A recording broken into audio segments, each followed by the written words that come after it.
Steve Jobs was an amazing entrepreneur, incredible executive, and a genius, but was he, in fact, a job creator? I'm Alan Barton. Stand by for the front page.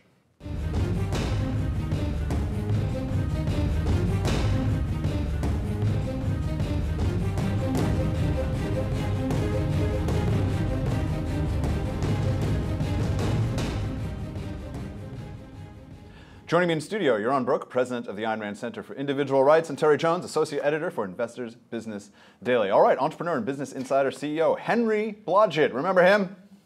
Remember Henry Blodget? He wrote that Steve Jobs could not have created jobs.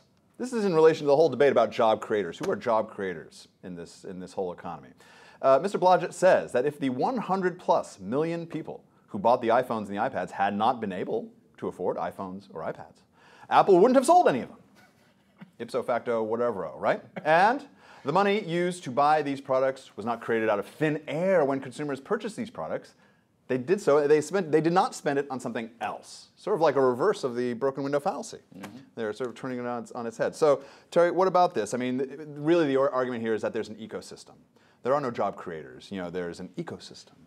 You know, and if someone is smart like Steve Jobs and has an idea for a product, you still need a bunch of people out there who are going to buy it, and so it's an ecosystemic kind of thing, and he actually didn't really do anything. Yeah, I mean, this is a fallacy, this notion that there's some sort of systemic thing out there called an economy that exists separate and apart from individuals who work, save, invest, and create. You cannot buy a product unless it's created. Therefore, the creation of a product creates its ultimate demand. He's utterly wrong. And the creation of the product also creates the ability to produce more and to buy more, because income is created by producing that thing. But Yaron, he says in the article, he says, well, look at the tech bubble. You had a bunch of jobs created, and then the tech bubble bursts and a bunch of jobs go away. So that the entrepreneur has a good idea. Mr. Jobs has an idea for an iPhone. No one's ever heard of an iPhone. Came from 5 years into the future. But if no one wants it, he hasn't created anything. And so in a way, by that sort of whimsy per Blodget, he hasn't really created anything, because there are a bunch of people who create ideas and material that no one wants. But this is part of the, I mean, there's so many fallacies here, it's hard to know where to start. But part of the fallacy is that he created something that people did want. So he did create jobs. Now, if Apple had failed, then you could say, yes, Steve Jobs didn't create any jobs because he fired everybody. But look, he'd be right if the argument was Steve Jobs created all the jobs. Then it's obviously ridiculous. He couldn't have created all the jobs. He just created some jobs, and it's true. Whole Foods creates some jobs, and Walmart creates some jobs, and I think even PJTV creates some jobs, although I'm not sure they pay anybody. Wozniak probably, reading the book, Wozniak probably would not have created jobs, because he was very much more about like giving it away. He wanted to give all the ideas away, and Jobs was much more the merchandiser and the salesperson. Now, Blodget concedes that entrepreneurs can create temporary jobs. And he cites, as I mentioned, the dot-com boom of the 90s.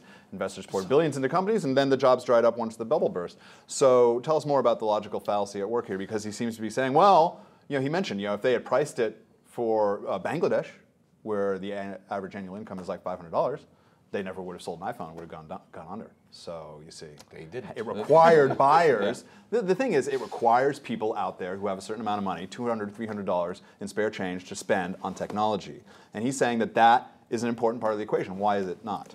Why would you say it isn't one? Well, it is an important part of the equation, but it's that income is created itself by production. It's not. The income doesn't exist separate and apart as a free-floating sort of entity that you take down from the shelf and put out there into circulation. I know that's what the Obama administration seems to think. They think you can just create money and spend it, and that's economic activity. It's not. So that is that's a total fallacy. And what's worse about this thing is he seems to think, using the 90s as an example, he seems to think that just because you have a boom and a crash, that nothing was created during that decade. But something was created. There were lots of jobs created, and there were lots of products created, and there are things that we are using today, including the internet. And there's a sense here in which he's kind of correct, if you really reinterpret everything he's doing.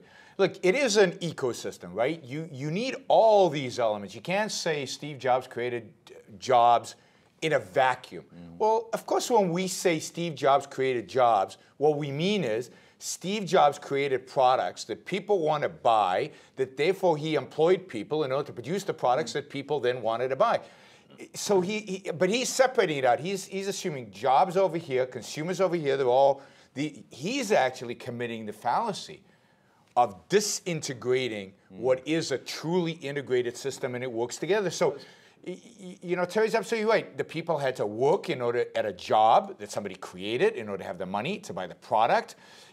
If they don't have the money to product, then yeah, Steve Jobs can't create more jobs, but it's all connected, but not in the way that he's presenting it in a more integrated way. The context here, of course, is taxation. I mean, the big debate here is about taxing the rich, and the Republicans will say, well, you're taxing job creators. And so this article came out to say, like, you tax job creators, they're not going to care because these are rich people, and they're still going to create jobs. The author cites a National Taxpayers Union graph depicting top tax rates in the United States over the last 100 years. All right, Terry.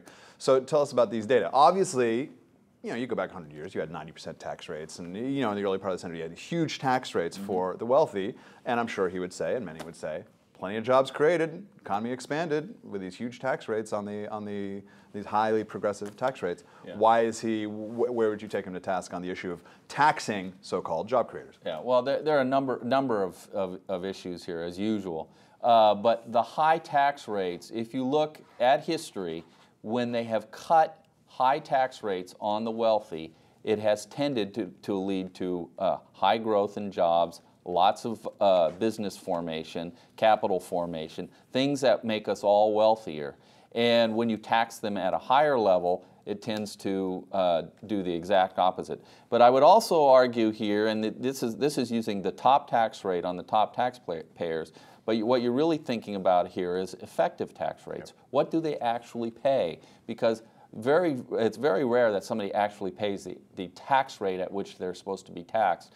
And because of the deductions and the systems and the loopholes, and you know, so they say, well, there was a 90% tax rate in 19 whatever. No one was paying 90% because they moved their money, they took it, and they did various things with it to avoid paying the tax. But in the last 25 years, the tax rate or the tax burden of the wealthiest 1% has roughly doubled. They pay twice as much. And this is another part of the context of the article, and a big context of the political discussion of the next year: income inequality. This is the whole 99-1 thing. And again, underneath this article is this idea of income inequality, that the rich are getting richer and the poor are getting shafted.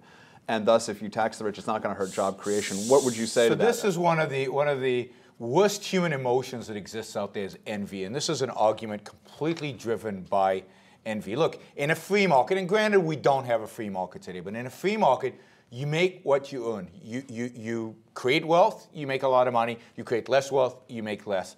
And I don't care what my neighbor, in a free market, I don't care what my neighbor makes. I hope he gets much, much richer than I am, because by getting richer, what's he doing?